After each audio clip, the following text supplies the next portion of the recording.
Good day, everyone. I am Rhoebie Lieztre F. Cabasal from BSCA B117 in Lyceum of the Philippines University, Manila. And today, I will be presenting my PowerPoint about the subject Mathematics in the Modern World. And the topic that I chose to further discuss is all about Polya'S four-step method in problem solving. So let's now get to the introduction. So George Polya was the one who introduced and came up with the four-step method in problem solving. Now, who was George Polya? He was a Hungarian mathematician, teacher, and is now currently known as the father of modern problem solving. He was born on 1887 and died in 1985, so he clearly lived a long life. He also did extensive studies, mathematical papers, and he also published a lot of books that are all about problem solving. So that's why he became the father of modern problem solving. Now, in 1945, he published a book entitled How to Solve It, which was recognized as his most famous work. The book sold over 1 million copies and it has been translated into 17 different languages. Now, why did the book become famous? Of course, the book included the four-step method in problem solving. And it also included, and he also explained on how to become a better problem solver. So what is this four-step method that George Polya is talking about? So let's find out. So here is the four-step process. The first is understand the problem. Second is devise a plan or translate. Third is carry out the problem or solve. And last but not the least is to look back or check and interpret. Now, moving on, we have here a sample problem. A trigonometry class has 80 students. Approximately 45% of the class failed their last trigonometry test. How many students failed the last trigonometry test? So you're wondering why I included a sample problem here in my PowerPoint. It is because we will try to solve this sample problem using, of course, the four-step method in problem solving that George Polya is talking about. So we will now try to solve the sample problem. So of course, we will first proceed to the first step, which is understanding the problem. Now in this part, before you solve the problem, you must first undergo preparation and of course learn the basic mathematical concepts, components, and the data involved in the problem.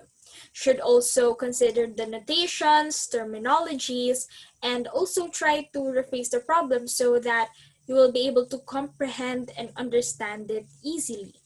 And of course, it also helps if you ask the following questions, such as what are you aiming or trying to solve? And is there enough information provided for you to be able to solve the problem? Now let's proceed to solving the sample problem. So step one. So since it's a long sentence problem, I've understood it first thoroughly and then I tried rephrasing the problem. So it turned into this. So we are trying to solve how many students failed the last trigonometry test. So therefore, we will let x equals number of students. So you see how I've paraphrased the problem and made it easier to solve and comprehend.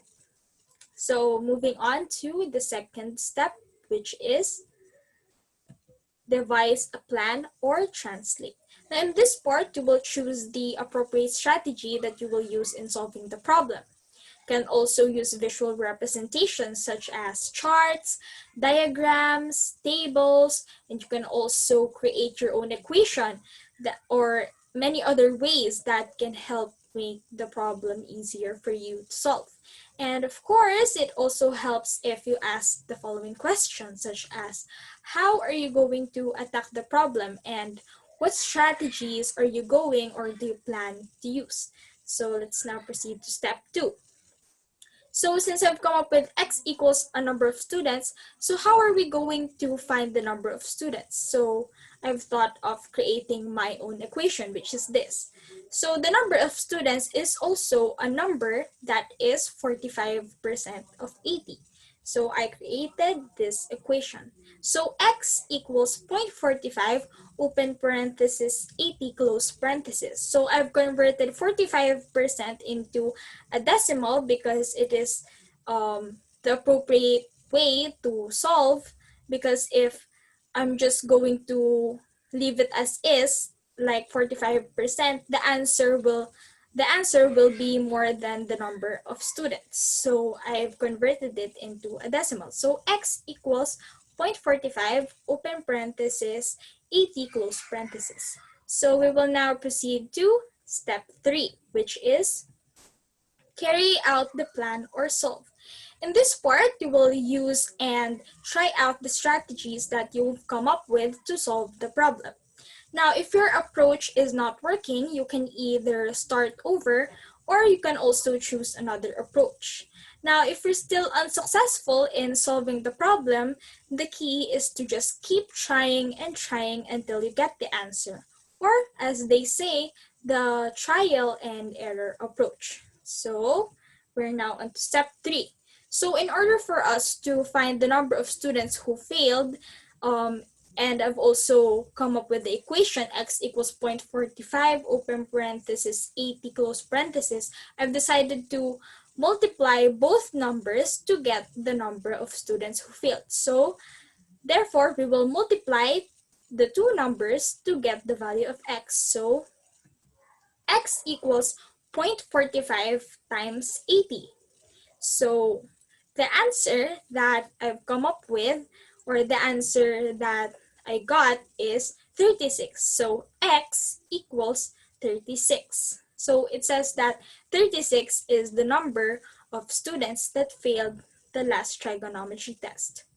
So we are now on to the last part, which is look back or check and interpret if we got the answer correct. So in this part, we will review and check the results that we've got, and should also take the time to reflect on our answers. And of course, we should also make sure that the answer makes sense and is acceptable. So we are now on to step 4 in answering the problem. So therefore, 36 is 45% of 80. So you can also check by using your calculator. In my case, I also used my calculator, and fortunately, I really got the correct answer. So 36 is 45% of 80. So my final answer would be 36 out of 80 students failed the last trigonometry test. And that's it. We've got the correct answer, and we are able to solve the problem easily using the 4-step method in problem solving. So it's as easy as that, you guys. And of course, it also helps us easily come up with the strategies and get the correct answers. But of course, we should also keep in mind that every step in this method is crucial, and that we should not forget one step, because if we do, the answer can easily become wrong, or the strategy that we will use, or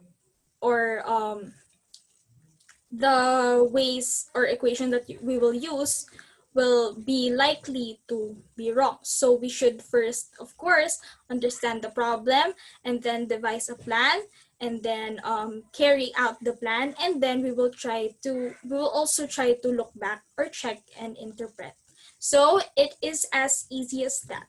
So that is it for the topic.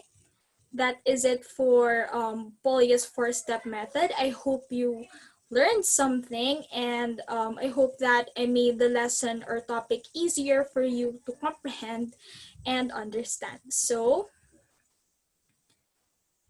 thank you so much for listening. And of course, I also included some of the references that I used in creating this PowerPoint presentation, because so that in that way you can also look further into the topic, or if you also wish to see a lot of examples or more examples regarding the topic, you can visit these links that I used so that you're able to really understand the topic thoroughly. So that is it. Thank you again for listening and stay safe. God bless.